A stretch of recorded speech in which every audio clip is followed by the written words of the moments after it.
Friends, welcome back to my channel. ఈరోజు మీకు ఈ సీరియల్లో ఏం జరిగిందో తెలుసుకోవాలి అనుకుంటున్నారా? అయితే వెంటనే మనం సీరియల్లోకి వెళ్ళిపోదాం. ఇక అవని అయితే పుట్టినరోజు వేడుకలు పూర్తయిన తర్వాత తను ఇంటికి వెళ్తాను అంటుంది. దానికి అక్కడే ఉన్న కమల్, వదిన ఈ టైంలో ఎక్కడికి వెళ్తావు? ఉదయాన్నే నేనే తీసుకెళ్ళి నిన్ను డ్రాప్ చేస్తాను, అంతవరకు నువ్వు ఇక్కడే ఉండు అని చెప్తుంటే, వద్దు కమల్, నేను వెళ్ళిపోతాను అని చెప్పి ఇక అవని అంటూ ఉంటే పక్కన ఉన్న అక్షయ్, చూడు, నేను మరీ అంత దుర్మార్గుణ్ణేమీ కాదు.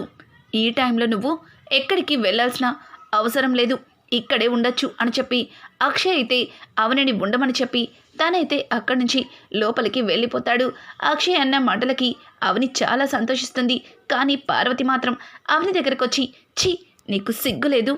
ఈ ఇంట్లో చెయ్యవలసినవన్నీ చేసేసి ఏ మొహం పెట్టుకుని వచ్చావు? వాడంటే ఏదో కూతురి కోసం నిన్ను రమ్మని పిలిచాడు, కానీ నువ్వెలా వచ్చేస్తావు అని చెప్పి ఇంకా పార్వతి అయితే అవనిని చెడమడ తిడుతుంది. అవని, అత్తయ్య, అదేంటి అట్లా మాట్లాడుతున్నారు? ఆరాధ్య బాధపడితే కన్న తల్లిగా నేను కూడా బాధపడినా తన కోసమే ఇక్కడికి వచ్చాను అని చెప్పి ఇక అవని అయితే పార్వతితో చెప్తుంటే, చాలమ్మా, చాలు, ఇంకా నువ్వు నీ మాయమాటలతో మమ్మల్ని మభ్యపెట్టాలని అనుకోవద్దు. ఉదయం వరకు ఉండి ఉదయం ఎవరు నిద్ర లేవకముందే వెళ్ళిపో అని చెప్పి ఇక పార్వతి అయితే అక్కడి నుంచి వెళ్ళిపోతుంది. ఇంకా పల్లవి అయితే, అవని అక్క అని ఇంకా విచిత్రంగా పిలుస్తుంది. ఇంకా అవని, ఏంటి అని పల్లవిని గట్టిగా అడగడంతో, ఎందుకక్క అంత కోప్పడతావు? నిన్ను ఇంటి నుంచి వెళ్ళగొట్టాను, కానీ నువ్వేమో మళ్ళీ మళ్ళీ ఈ ఇంటికి వస్తూనే ఉన్నావు. నిన్ను ఏదో ఒకటి చేసి శాశ్వతంగా ఇంటికి దూరం చేయాలి అనుకుంటున్నాను, కానీ నువ్వు నాకు చేతికి దొరకకుండా తప్పించుకుని తిరుగుతున్నావు అని చెప్పి పల్లవి మాట్లాడుతూ ఉంటే, పల్లవి మాటలకి అవని, చూడు, నువ్వు చేస్తున్నవన్నీ జరుగుతున్నాయి కదా అని రెచ్చిపోతున్నావు, కానీ ఏదో ఒకరోజు నువ్వు చేసిన పాపాలు, కుట్రలు అన్నీ బయటపడతాయి. ఆ తర్వాత నిన్ను ఆ దేవుడు కూడా క్షమించడు, అది గుర్తుపెట్టుకో అని చెప్పి ఇక పల్లవి అవని అయితే అక్కడి నుంచి లోపలికి వెళ్ళిపోతుంది.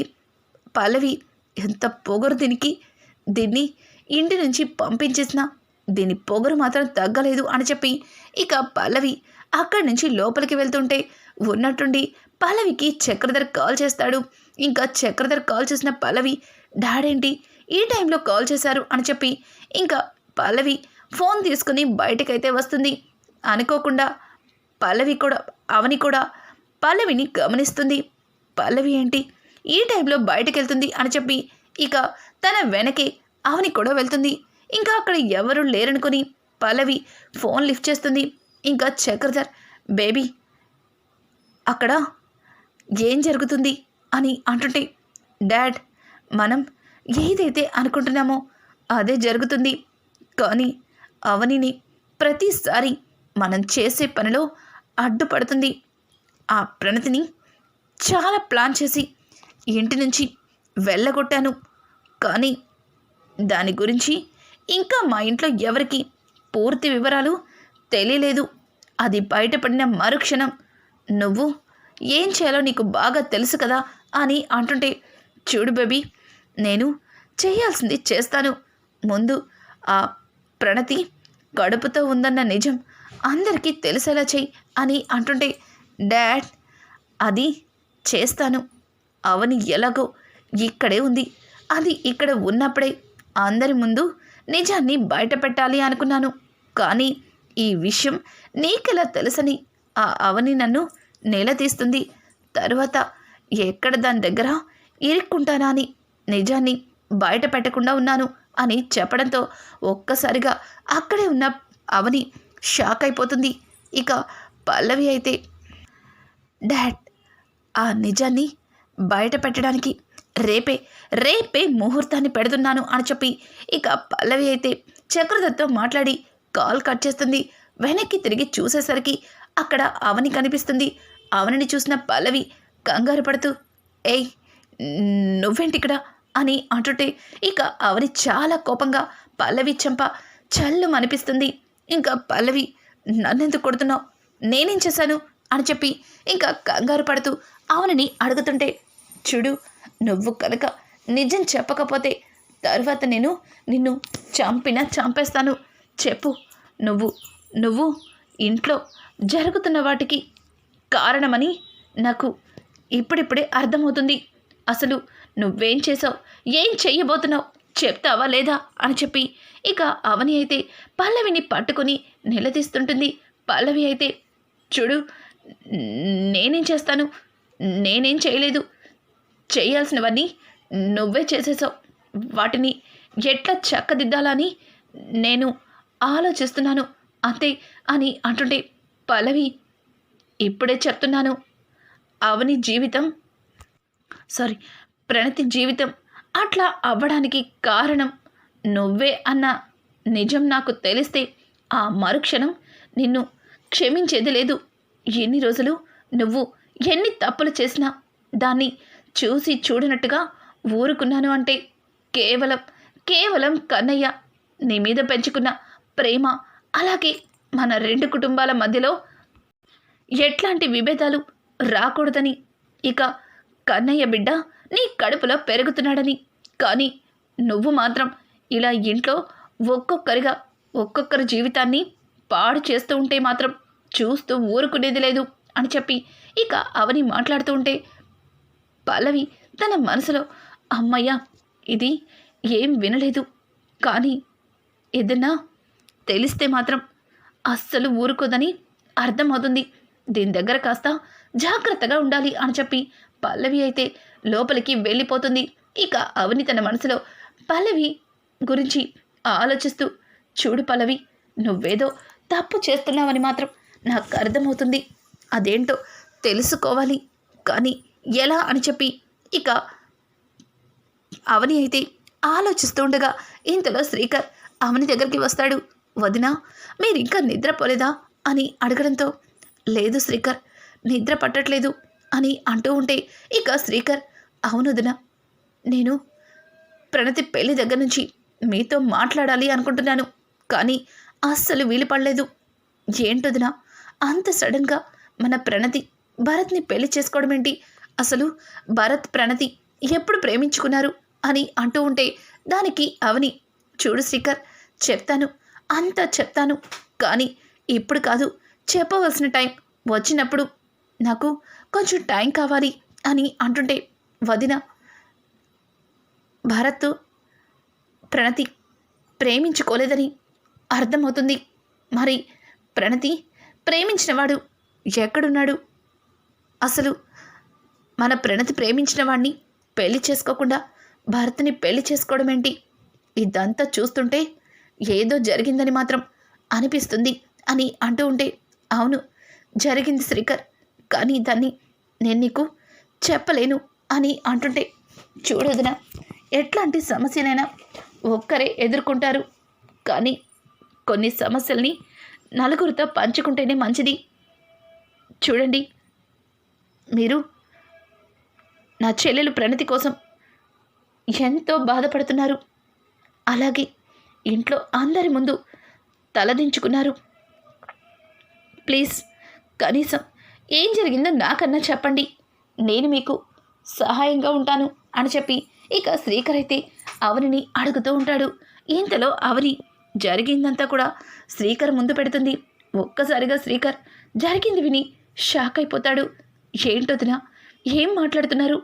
భరత్కి ప్రణతికి పెళ్ళి కాలేదా అని చెప్పడంతో, అవును శ్రీకర్, వాళ్ళిద్దరికీ పెళ్ళి జరగలేదు, పెళ్ళైనట్టుగా నాటకమాడారు అని చెప్పడంతో ఒక్కసారిగా వెనుక నుంచి భానుమతి అయితే, ఏంటి, భరత్కి ప్రణతికి పెళ్ళి కాలేదా, పెళ్ళైనట్టు నాటకాలు ఆడారా?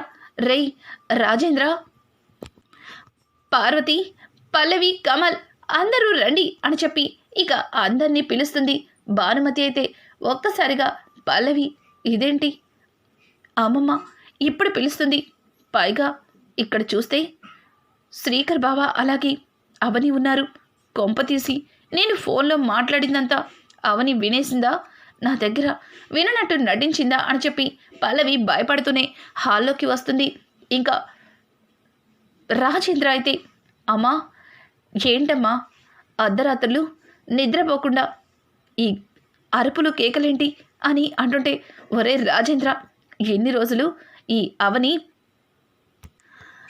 తప్పుల మీద తప్పులు చేస్తుంటే అది పెరిగిన పెంపకం అనుకున్నాను, కానీ ఇది ఎంత పెద్ద నాటకాలు మోసాలు చేస్తుందని అస్సలు అనుకోలేదు అని అంటూ ఉంటే, ఇక పక్క నుంచి పార్వతి అయితే, అత్తయ్య మీరు కొత్తగా చెప్పడం ఏంటి, ఆల్రెడీ అదే చేసి కదా మన ప్రణతిని తన తమ్ముడితో పెళ్లి జరిపించింది అని అంటుంటే, అయ్యో పిచ్చిదానా, అసలు ప్రణతికి పెళ్ళే కాలేదే అని చెప్పడంతో ఒక్కసారిగా అందరూ షాక్ అయిపోతారు.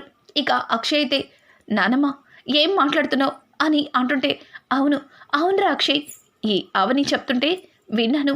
రే శ్రీకర్, చెప్పు, నువ్వేనా చెప్పరా వీళ్ళందరికీ? నా చెవులతో నేను విన్నాను, మన ప్రణతికి పెళ్ళి కాలేదు, ఆ భరత్ గాడికిచ్చి పెళ్లి జరిపించినట్టు మన దగ్గర ఈ అవని నాటకమాడింది అని చెప్పడంతో ఒక్కసారిగా అక్కడ ఉన్న వాళ్ళందరూ షాక్ అయిపోతారు.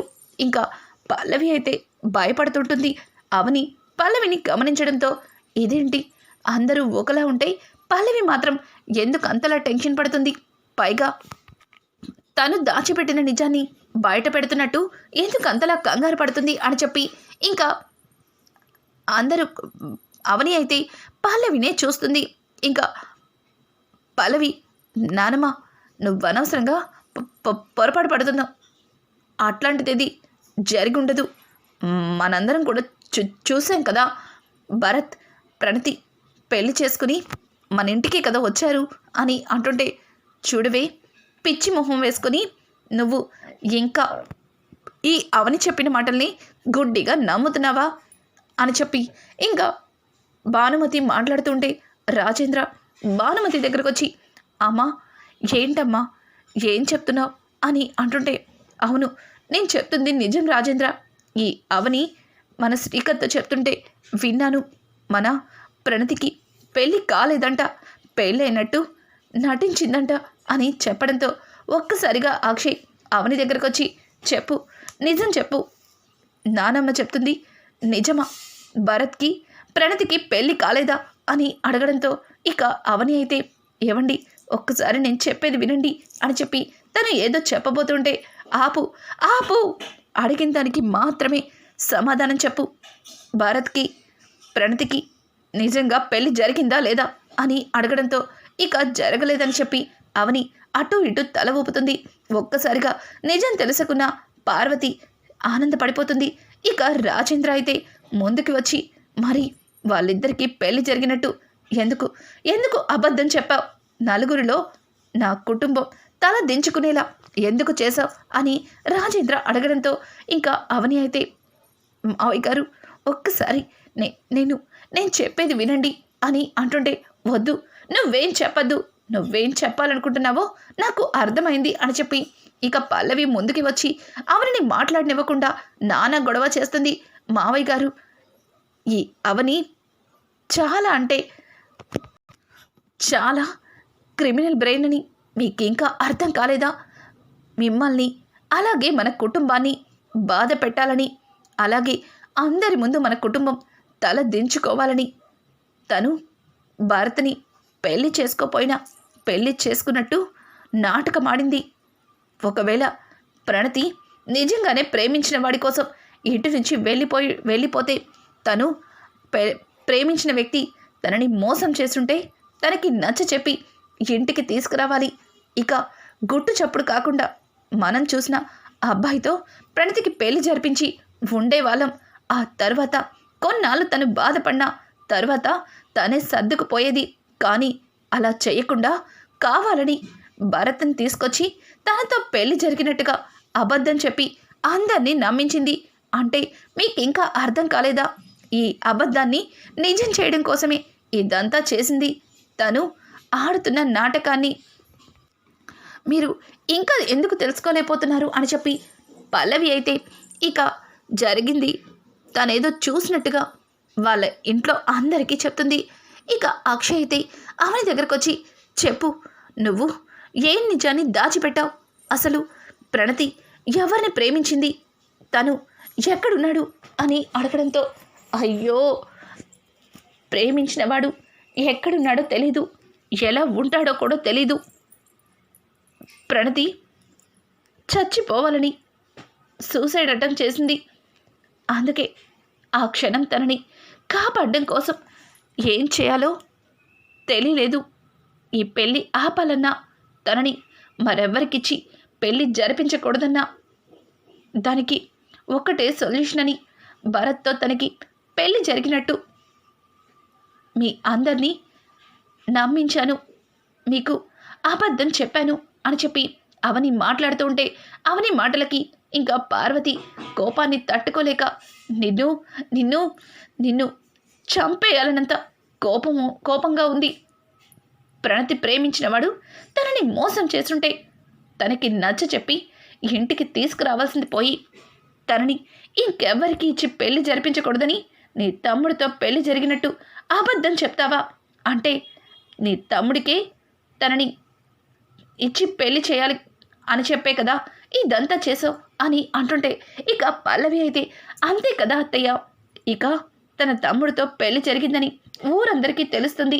ఇంకా మన ప్రణతిని ఎవ్వరూ పెళ్లి చేసుకోవడానికి ముందుకి రారు. ఇక మనకి వేరే ఆప్షన్ లేక చచ్చినట్టు భరత్కిచ్చి పెళ్లి జరిపిస్తాం. అలాగే ఆ పెళ్లిని యాక్సెప్ట్ చేస్తాం. ఆ తర్వాత ఈ మహాతల్లిని తీసుకొచ్చి నెత్తిన పెట్టుకుంటామని కలలు కన్నట్టుంది. అందుకే ఇదంతా చేసింది అని చెప్పి ఇంకా పల్లవి అయితే నానా గొడవ చేస్తుంది. అవని, పల్లవి, నోటికి వచ్చినట్టు మాట్లాడకు, అసలు బొద్దుండే మాట్లాడుతున్నావా? చూడు, నేను ప్రణతి జీవితం గురించి ఆలోచించి ఇదంతా చేశాను, మన ప్రణతి సంతోషం కోసమే ఇదంతా చేస్తున్నాను అని అంటుంటే, షటప్ అవని, ప్రణతి సంతోషం కోసం ఇదంతా చేస్తున్నానని ఇంకా అబద్ధాలు చెప్పద్దు. నువ్వు ఎన్ని చేసినా ఏదో ఒక మూల నేను నీ గురించి అపోహపడుతున్నానేమో, నువ్వు అట్లాంటి దానివి కాదేమో అని నా మనసులో చిన్న ఫీలింగ్ ఉండేది. కానీ ఈరోజు నువ్వు చేస్తున్నవన్నీ తెలిసిన తర్వాత నీ మీద నాకు అసహ్యం కలుగుతుంది. అసలు నీలాంటి దాన్న నేను ప్రేమించి పెళ్లి చేసుకున్నాను అని చెప్పి ఇక అక్షయ్ అయితే ఆవిడని అసహ్యించుకుంటాడు. ఏవండి, నేను చెప్పేది వినండి అని చెప్పి ఇక అక్షయ్ అయితే అక్షయ్ని బ్రతిమలాడుతుంటే, అక్షయ్, రే కమల్,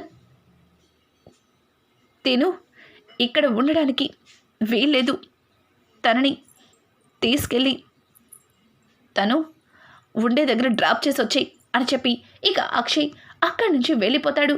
ఏవండి, నేను చెప్పేది అని అంటుంటే, చాలు ఇంకా ఏం చెప్తావు? నువ్వు చెప్పినా ఇక్కడ వినడానికి ఎవరు సిద్ధంగా లేరు అని చెప్పి ఇంకా పార్వతి రాజేంద్రుని తీసుకుని లోపలికి వెళ్ళిపోతుంది. భానుమతి, ఛీ, నీలాంటి దాన్ని నేను ఇంతవరకు ఎక్కడ చూడలేదు. ఎన్ని రోజులు నువ్వు అమాయకురాలవని, నువ్వు ఎట్లాంటి తప్పు చెయ్యవని నేను నీ గురించి ఏదో ఒక మూల కాస్త ఆలోచిస్తుండేదాన్ని. కానీ నువ్వు ఇంత దుర్మార్గురాలవని, ఇంత మోసగత్తవని అస్సలు అనుకోలేదు. నా మనవరాల జీవితాన్ని నాశనం చేస్తావా అని చెప్పి భానుమతి అయితే ఇక అవనిని తిడుతూ ఉంటుంది. ఉన్నట్టుండి కమల్ భానుమతిని కోపంగా చూడటంతో ఒక్కసారిగా భాను ఉలిక్కిపడి, అమ్మో, వీళ్ళలో మళ్ళీ ఆయన వస్తారు, తరువాత నా 2 చెంపలు వాయి కొడతారు అని చెప్పి ఇంకా లోపలికి వెళ్ళిపోతుంది. కమల్ చాలా బాధగా అవనిని తీసుకెళ్ళి ఇంటి దగ్గర డ్రాప్ చేస్తాడు. అవని కూడా జరిగిందంతా గుర్తు చేసుకుని తనలో తను కుమిలిపోతుంది. ఇంతలో ప్రణతి అయితే అవని భుజం మీద చేయి వేసి వదినా అని పిలవడంతో దానికి అవని అయితే ప్రణతిని హక్ చేసుకుని ఏడుస్తుంటుంది. వదినా, నాకు తెలుసు అక్కడ అందరూ కూడా నిన్ను అవమానించారని నాకు అర్థమవుతుంది అని అంటుంటే ఇక అవని అయితే జరిగింది మళ్ళీ ప్రణతికి చెప్తే తను మరింత కుమిలిపోతుందని ఇక తన మనసులోనే బాధనంతా దాచిపెట్టుకుంటుంది. ఉదయాన్నే పార్వతి అలాగే రాజేంద్ర హాల్లో కూర్చుని ఉండగా ఇక ఆరాధ్య వస్తుంది. ఆరాధ్యని చూసిన పార్వతి రాజేంద్రుడిద్దరూ హ్యాపీ బర్త్డే ఆరాధ్య అని చెప్పడంతో నైట్ చెప్పారు కదా ఆయన అమ్మ ఉదయాన్నే వెళ్ళిపోయిందా? కనీసం నిద్ర లేచిన తర్వాత నాకు గుడ్ మార్నింగ్ చెప్పి మళ్ళీ హ్యాపీ బర్త్డే చెప్పి ముద్దిస్తుంది అనుకున్నాను అని చెప్పి ఇక ఆరాధ్య అయితే ముద్దు ముద్దుగా తన మనసులో ఉన్న మాటల్ని అక్కడున్న వాళ్ళందరికీ చెప్తుంది. ఇక అక్షయ్, ఆరాధ్య నువ్వు బాధపడకూడదని నీ ఇష్టపూర్వకంగా నిన్న తనని తీసుకొచ్చి తనతో పాటు కేక్ కటింగ్ చేశాను, ఇక తన గురించి వదిలేసి అని చెప్పడంతో ఇక ఆరాధ్య అయితే మౌనంగా ఉంటుంది. కనీసం నన్ను గుడికైనా తీసుకెళ్తారా అని అడగడంతో ఇంకా పార్వతి రాజేంద్ర ఒకరినొకరు చూసుకుని రాజేంద్ర నవ్వుతూ, అమ్మా ఆరాధ్య, నిన్ను గుడికి మేం తీసుకెళ్తాం అని అంటుంటే నాన్న కూడా రావాలి అని చెప్పి ఆరాధ్య అయితే అక్షయ్ వైపు చూస్తుంది. రే అక్షయ్, ఆరాధ్యని తీసుకుని గుడికి వెళ్దాం. ఈరోజు గుడిలో నాకు బాగా కావలసిన వాళ్ళ నిశ్చితార్థం ఉంది అని చెప్పడంతో సరే నాన్న, నేను వెళ్ళి ఫ్రెష్ అవుతాను అని చెప్పి ఇక అక్షయ్ లోపలికి వెళ్ళిపోతాడు. ఆరాధ్య తన మనసులో ఉదయాన్నే అవని తన పేరున అర్చన చేయించడానికి గుడికి వస్తుంది, అక్కడ అమ్మని చూడొచ్చు అని చెప్పి ఆరాధ్య తన మనసులో అవని గురించి ఆలోచించుకుంటూ ఆనందపడుతుంది. అనుకున్నట్టుగానే ఇంకా అవని కూడా గుడికి వెళ్ళి ఆరాధ్య పేరున గుడిలో అర్చన చేయిస్తుంది.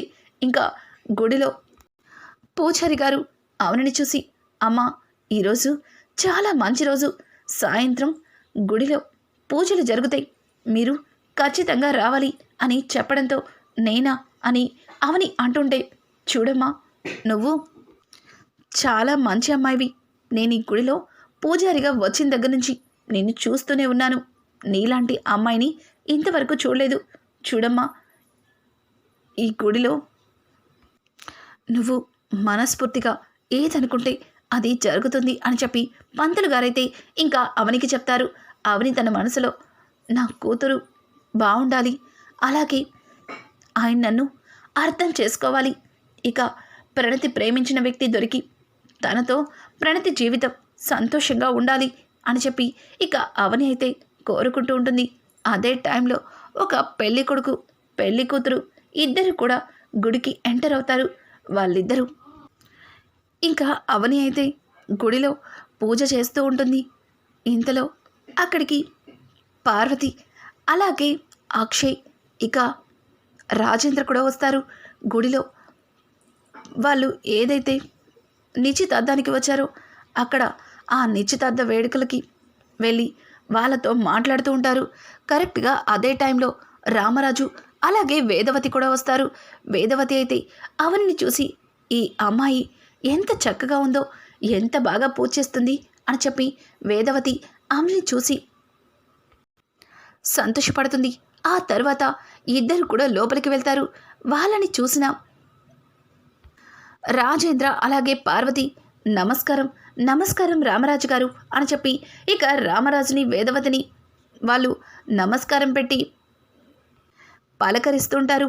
వాళ్ళైతే ఆరాధ్యని చూసి, చాలా ముద్దుగా ఉన్నావు, నీ పేరేంటమ్మా అని అడగడంతో ఇంకా పార్వతి అయితే తను నా పెద్ద కొడుకు కూతురు అని చెప్పడంతో ఆరాధ్య అయితే నా పేరు ఆరాధ్య అని ముద్దుగా చెప్తుంది. ఆరాధ్యన చాలా బాగుంది, ఇంతకీ మీ అమ్మేదమ్మా అని అంటూ ఉంటే ఇక పార్వతి అయితే వాళ్ళమ్మ ఏదో పని మీద ఊరు వెళ్ళింది అని చెప్పి ఇంకా పార్వతి అయితే చెప్తుంది. పార్వతి మాటలకి రామరాజు అలాగే వేదవతి ఇద్దరు కూడా, అయ్యో తను కూడా ఈ నిశ్చితార్థానికి వస్తే బాగుండేది అని చెప్పి ఇక రామరాజు అయితే చెప్తుంటాడు. ఇంకా మన ఆరాధ్య మాత్రం అవని గురించి ఆలోచిస్తూ అక్కడి నుంచి బయటికి వెళ్తుంది. బయట అవనిని చూసి చాలా సంతోషిస్తూ అమ్మా అని అనుకుంటూ అవనిని హక్ చేసుకుంటుంది. అవని అయితే ఆరాధ్యతో, చూడు ఆరాధ్య, నువ్వు ఇలా నా దగ్గరికి వచ్చావని తెలిస్తే మీ నాన్నమ్మ తాతయ్య మీ నాన్నగారు బాధపడతారు, చూడు వాళ్ళని బాధ పెట్టాలని నీకుందా అని అడగడంతో, లేదు వాళ్ళని బాధ పెట్టాలని లేదు, అలా అని నిన్ను దూరంగా చూడాలని కూడా లేదు, నీతో ఇలాగే ఉండాలని ఉంది అని చెప్పి ఇక ఆరాధ్య మాట్లాడుతుంటే ఆరాధ్యకి నచ్చచెప్పి అవని అక్కడి నుంచి పంపిస్తుంది. ఇంతలో కొంతమంది ఆడవాళ్ళు, చూడమ్మా నువ్వు కనుక ఈ చెట్టుకి ఈ ముడుపుని కడితే నువ్వు నీ మనసులో ఏదైతే కోరుకుంటావో అది జరుగుతుంది అని చెప్పి కొంతమంది అమ్మలెక్కలు చెప్పుకుంటూ ఉంటారు. అది విన్న ఆరాధ్య తను కూడా ఒక ముడుపుని ఆ చెట్టుకి కట్టాలి అనుకుంటుంది. ఇక ఆరాధ్య ముడుపుని తీసుకెళ్లి చెట్టుకి కట్టబోతూ ఉంటే ఆ చెట్టు తనకి అందదు. అది చూసిన రామరాజు, వేదవతి ఇద్దరు కూడా నవ్వుకుంటూ ఆరాధ్యని ఎత్తుకుంటారు. ఇక ఆరాధ్య వాళ్ళ సహాయంతో ఆ చెట్టుకి ముడుపునైతే కడుతుంది. ఇక రామరాజు అయితే, చూడమ్మా, నువ్వు ఏం కోరుకుని చెట్టుకి ముడుపు కట్టావు అని అంటుంటే, మా అమ్మ నాన్న ఇద్దరూ ఎప్పుడు కలిసే ఉండాలని కోరుకున్నాను అని చెప్పి ఇక ఆరాధ్య చెప్తుంది. అది విన్న రామరాజు, చూడమ్మా, మీ అమ్మ నాన్న ఎప్పుడు కలిసే ఉంటారు. మీ అమ్మేమి మీ నాన్నగారికి దూరంగా లేదు. తను పని మీద వేరే ఊరెళ్ళింది అని చెప్పడంతో దానికి ఇక ఆరాధ్య అయితే, లేదు అమ్మ ఎక్కడికి వెళ్ళలేదు. నానమ్మ మీకు అబద్ధం చెప్పింది. అదిగో అమ్మ ఇక్కడే ఉంది అని చెప్పి అవనిని చూపిస్తారు. రానున్న ఎపిసోడ్స్లో రామరాజు అలాగే వేదవతి సహాయంతో అవని ఇక ప్రశాంత్ని పట్టుకుంటుందా, ఇంకా జరిగింది ఇంట్లో వాళ్ళందరూ తెలుసుకుంటారా, అవనిని క్షమిస్తారా? ఇట్లాంటి లేటెస్ట్ ఎపిసోడ్స్ మీకు మరిన్ని కావాలి అనుకుంటే మా ఛానల్ని సబ్స్క్రైబ్ చేసుకోవడం మాత్రం మర్చిపోకండి. Thanks for watching. Hi friends, welcome back to my